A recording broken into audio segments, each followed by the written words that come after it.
Hello बच्चों, कैसे हैं आप सब। मैं प्रोफेसर कबीर मिर्जा कोठारी कॉलेज के स्टडी चैनल में आपका स्वागत करता हूं। जैसा कि आप सभी जानते हैं, कोठारी कॉलेज आपके लिए लेकर आया है class 12th MP board and CBSE 2026 में आने वाले संभावित क्वेश्चंस का सॉल्यूशन। जी हां, सही सुना आपने। 2026 में आने वाले संभावित क्वेश्चंस का हम एक सेटअप लेकर आए हैं, जिसमें आप के जो ग्रेड्स होंगे A+ से A++ आप ग्रेड पा सकते हैं।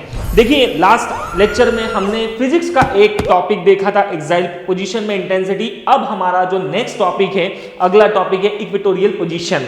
चलिए, या मैं हिंदी में कहूं तो निरक्षीय स्थिति।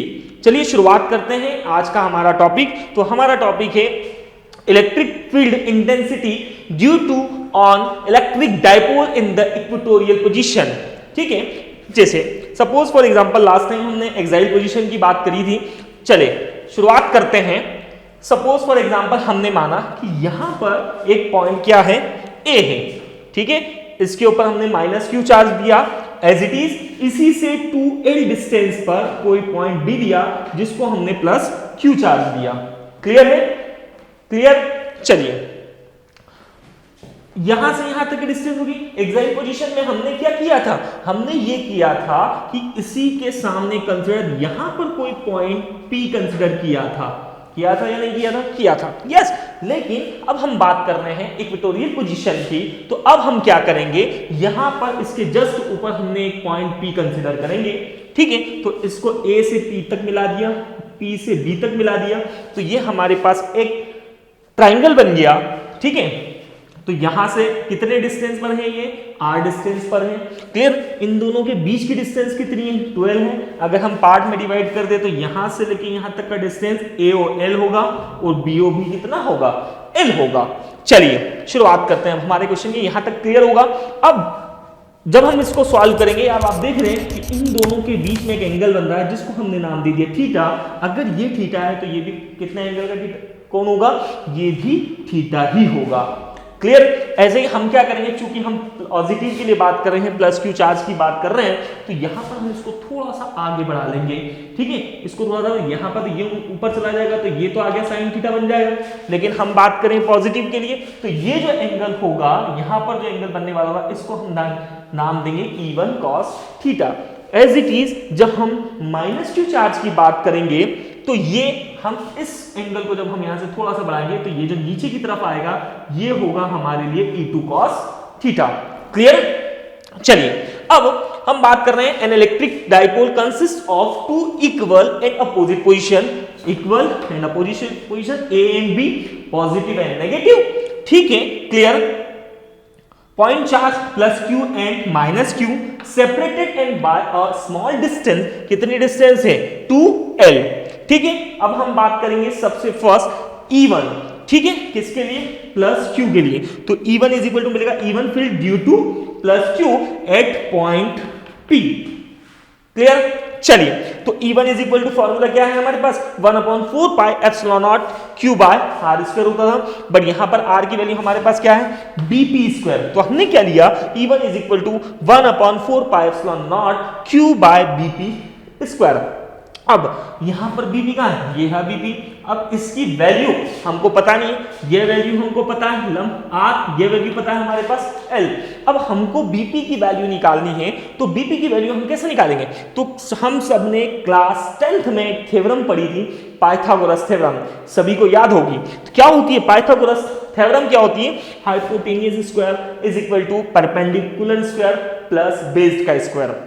ठीक है, या अगर मैं हिंदी में कहूं तो कर्ण का वर्ग इज इक्वल टू लंब का वर्ग प्लस आधार का वर्ग। तो हम इसमें जब वैल्यू पुट करेंगे तो कर्ण हमारे पास क्या है, बीपी, तो बीपी स्क्वायर, लंब क्या है, OP, OP square, plus base क्या है, आधार क्या है, ओबी, तो ये हो गया ओबी स्क्वायर। इन सबकी वैल्यू पता है, तो बीपी तो एज इट इज होगा, ओपी, ओपी कितना आर, ये हो गया आर स्क्वायर, ओबी ये कितना है, एल, ये हो गया एल स्क्वायर। ठीक है, जब ये स्क्वायर उधर जाके कन्वर्ट होगा तो स्क्वायर उधर कन्वर्ट होने के बाद क्या हो जाता है, रूट हो जाता है। तो बीपी इज इक्वल टू हमको क्या मिला, √r² प्लस एल स्क्वायर।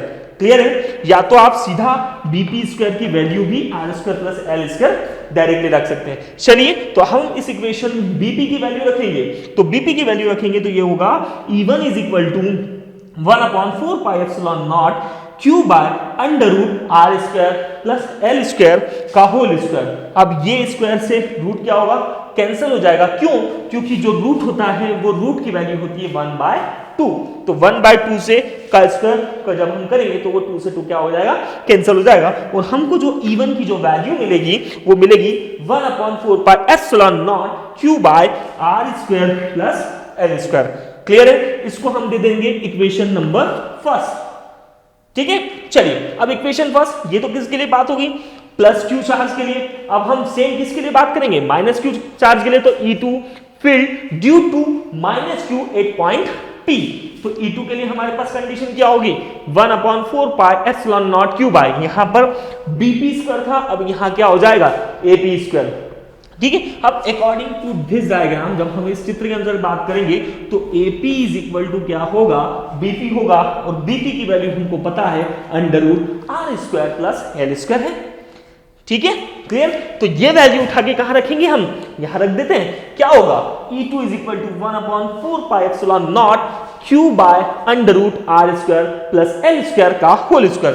तो ये स्क्वायर से ये रूट कैंसिल, मैंने बताया था क्यों, क्योंकि रूट की वैल्यू 1/2 होती है। चलिए तो हमको E2 की वैल्यू मिलेगी 1/4 pi epsilon naught q by R square plus L square. अब हमको E1 की वैल्यू पता है, E2 की वैल्यू पता है। अब हम क्या करेंगे, रिजल्ट निकालेंगे, मतलब E की टोटल वैल्यू, हम इस E की वैल्यू निकालेंगे। तो E बराबर क्या होता है, ये होता है E1 cos theta plus E2 cos theta. क्यों E1 प्लस cos थीटा, क्योंकि एक्साइट पोजीशन में क्या था, E1 प्लस E2 था। बट यहां पर जब हम बात करते हैं निरक्षीय स्थिति की बात करें, इक्वेटोरियल पोजीशन की बात कर रहे हैं, तो यहां पर ये एंगल बन रहा है जिसके कारण यहां पर क्या आ जाता है, cos थीटा आ जाता है। तो हमारे पास क्या मिला, E is equal to E1 cos theta plus E2 cos theta. Clear? अब हमारे पास E1 की वैल्यू है और E2 की वैल्यू है। क्लियर? तो E1 की वैल्यू रखें, E is equal to E1 की वैल्यू क्या है हमारे पास, ये रही E1 की value 1/4 pi epsilon naught q by R square plus L square. तो रखें 1/4 pi epsilon naught q by R square plus L square, और cos थीटा तो ये cos थीटा प्लस प्लस ये तो प्लस, फिर E2 cos थीटा, E2 की value हमने निकाली 1/4 pi epsilon naught q by R square plus L square. तो हमने रखा 1/4 pi epsilon naught q by R square plus L square cos theta.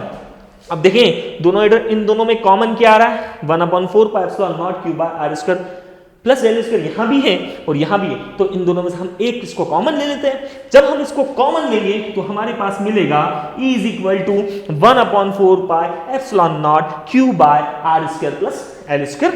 Clear? अंदर क्या बचेगा, यहाँ का cos थीटा प्लस यहाँ का cos थीटा। तो ये cos theta plus cos theta कितना होगा, 2 cos थीटा होगा। तो हमने लिख दिया E is equal to 1/4 pi epsilon naught q by R square plus L square 2 cos theta. अब यहां आ गया हमारे पास एक बड़ी समस्या cos थीटा। अब cos थीटा की वैल्यू निकालते हैं। तो ये एंगल सपोज थीटा है, जब ये थीटा है तो ये भी थीटा है, हमने क्या है cos थीटा की वैल्यू निकालेंगे। तो ये एंगल के अकॉर्डिंग हमने cos थीटा की वैल्यू निकाल लेते हैं। तो cos theta is equal to क्या था, बेस्ड अपॉन परपेंडिकुलर। तो वैल्यू क्या मिलेगी, बेस की वैल्यू क्या है L है, और परपेंडिकुलर इसकी वैल्यू हमने क्या निकाला R plus under root R square plus L square. ये वाले एंगल्स की बात कर रहे हैं हम। ठीक है, तो ये आ गया आपके पास under root R square plus L square. तो हमको वैल्यू क्या मिली cos थीटा की, L by under root R square plus L square. अब ये वैल्यू उठा के हम कहां रखेंगे, इस इक्वेशन में रख देते हैं। तो क्या होगा, E is equal to 1/4 pi epsilon naught q by R square plus L square into 2, तो 2 तो एज इट इज रहेगा। अब इसकी जगह क्या आ गया, cos थीटा की जगह L by under root R square plus L square. तो ये रखा L by under root R square plus L square. चलिए अब ऊपर तो समझ में आ रहा है, ये क्या हो जाएगा, E is equal to 1/4 pi epsilon naught as it is, ये हो जाएगा 2QL, ये रख दिया मैंने 2QL। अब यहां पर है R square plus L square into under root R square plus L square. तो ये क्या होगा, हमने एक फॉर्मूला पढ़ा है a की पावर m डॉट a की power n is equal to होता है a की पावर m प्लस n। जब आधार समान हो या बेस इक्वल हो तो उसकी जो घात होगी वो क्या होगी, ऐड हो जाती है, जुड़ जाती है। तो ये क्या करेंगे यहाँ पर सेम कंडीशन, यहाँ पर इसकी पावर कितनी है 1, 1 प्लस 1/2, इनका एलसीएम लेंगे तो ये कितना आएगा एलसीएम 2, 2 1 2 प्लस 1, तो ये कितना होगा 3/2। ठीक है, तो ये हो जाएगा आपका 1/4πε0 2ql by r square plus l square की पावर 3/2। अब हमको पता है, क्या पता है कि 2ql इज इक्वल टू क्या होता है, p होता है। तो हम इसकी जगह पर क्या रख देंगे, p रख देंगे। तो ये हो जाएगा हमारे पास e is equal to 1/4πε0 p by r square plus l square की पावर 3/2। क्लियर है। अब हम ये मान लेते हैं कि जो l है, l की जो वैल्यू है वो r के कंपैरिजन में बहुत छोटी है, तो हम l की वैल्यू क्या कंसीडर करते हैं, 0 कर लेंगे। तो 0 कर लेंगे तो यहां पर तो l हो गया 0, तो हमारे पास क्या बचेगा, ये मिलेगा 1/4πε0 p बाय r स्क्वायर की पावर 3/2। ये स्क्वायर से ये 2 कैंसिल हो गया, हमारे पास क्या बचा, is equal to 1/4πε0 p by r cube. यही हमारे लिए इक्वेटोरियल पोजीशन के लिए इक्वेशन होगी, या निरक्षीय स्थिति के लिए जो व्यंजक होगा वो होगा E is equal to 1/4πε0 p by r cube. I hope आपको ये क्वेश्चन समझ में आया होगा। Thank you so much.